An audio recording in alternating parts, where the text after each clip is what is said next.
আজকের ক্লাসে আমরা গ্রামারের আরও একটা নতুন টপিক নিয়ে আলোচনা করব। আমি আমার প্রিভিয়াস ক্লাসগুলোতে গ্রামার নিয়ে বেশ কিছু টপিকস আলোচনা করেছি with rules, examples, functions, usage এই সমস্ত নিয়ে। তোমরা চাইলে আমার চ্যানেলের প্লেলিস্ট ঘেঁটে তোমরা দেখতে পারো এবং সেখান থেকে তোমরা গ্রামারের রুলসগুলোকে বেশি বেশি পরিমাণে আরও শিখতে পারো। আজকের ক্লাসে আমরা যে বিষয়টা নিয়ে আলোচনা করব সেটা হচ্ছে স্প্লিটিং অফ সেন্টেন্সেস। স্প্লিটিং কথার অর্থ কী? স্প্লিট মানে হচ্ছে ভাঙা, আর জয়েনিং মানে কি? যোগ করা। অর্থাৎ দুটো বাক্যকে যোগ করার নাম হচ্ছে জয়েনিং। আবার একটা বাক্যকে দুটো অথবা ততোধিক, অর্থাৎ দুই বা ততোধিক বাক্যে কিংবা এক বা একাধিক বাক্যে ভাঙার নামই হচ্ছে স্প্লিটিং। আমরা একটুখানি এর একটা মোটামুটি একটা আইডিয়া কিংবা কনসেপশন এই বিষয়ে নেওয়ার চেষ্টা করব। Let's take a look now. Splitting of sentences আমরা আলোচনা করতে গিয়ে আমরা একটুখানি ডেফিনেশনটা দেখে নেব। A long sentence can be split up into some short simple sentences. অর্থাৎ এই কথাটার অর্থ কি? যে একটা দীর্ঘ বাক্যকে ক্যান বি স্প্লিট আপ, যা কিনা ভাঙা যেতে পারে, ইনটু সাম বেশ কয়েকটা শর্ট সিম্পল সেন্টেন্সেস। ছোট ছোট সরল বাক্যে ভাঙার নামই হচ্ছে স্প্লিটিং। অর্থাৎ একটি দীর্ঘ বাক্যকে কয়েকটি ছোট ছোট সরল বাক্যে ভাঙাকে স্প্লিটিং বলে। প্রকৃতপক্ষে স্প্লিট আপ হলো জয়েনিংয়ের বিপরীত একটি প্রক্রিয়া বা প্রসেস। আমরা রুল হিসেবে কি মাথায় রাখবো বা কোন জিনিসটাকে আমরা জানবো? সাবজেক্ট এবং ভার্ব ব্যবহার করার দিকে আমাদেরকে বিশেষ নজর দিতে হবে এবং ঘটনার পরম্পরা আমাদেরকে বজায় রাখতে হবে। অর্থাৎ কোন ঘটনার পরে কোন ঘটনাটা ঘটেছে সেটাকে ঠিক তার ক্রমান্বয়ে আমাদেরকে সাজাতে হবে।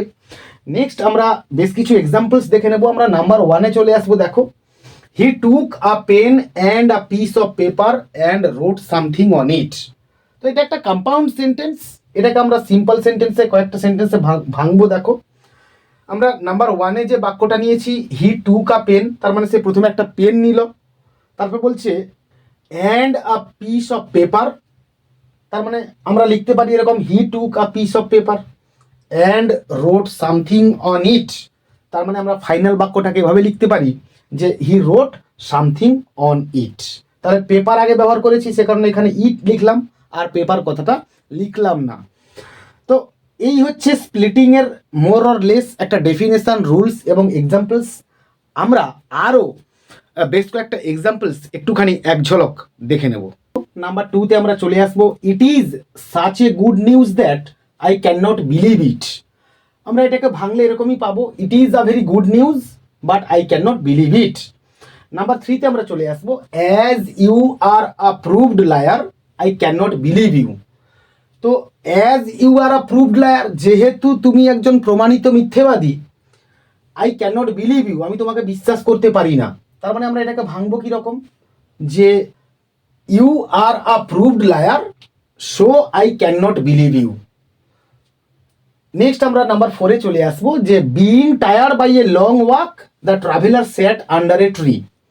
মানে দীর্ঘ হাঁটার পরে ক্লান্ত হয়ে পথিকটি একটি গাছের নিচে এসে বসলো। তাহলে আমরা এটাকে ভেঙেছি এরকম করে, দেখো, the traveller was tired by a long walk, পথিকটি দীর্ঘ হাঁটার পরে ক্লান্ত ছিল।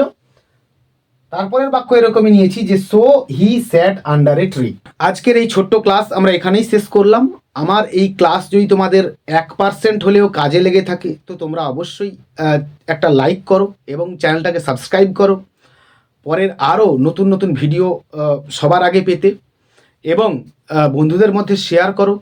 পরের ক্লাসে দেখা হচ্ছে গ্রামারের আরও একটা নতুন কোনো ক্লাস নিয়ে, নতুন কোনো টপিক নিয়ে। ততক্ষণ পর্যন্ত keep watching my channel, keep smiling and stay blessed.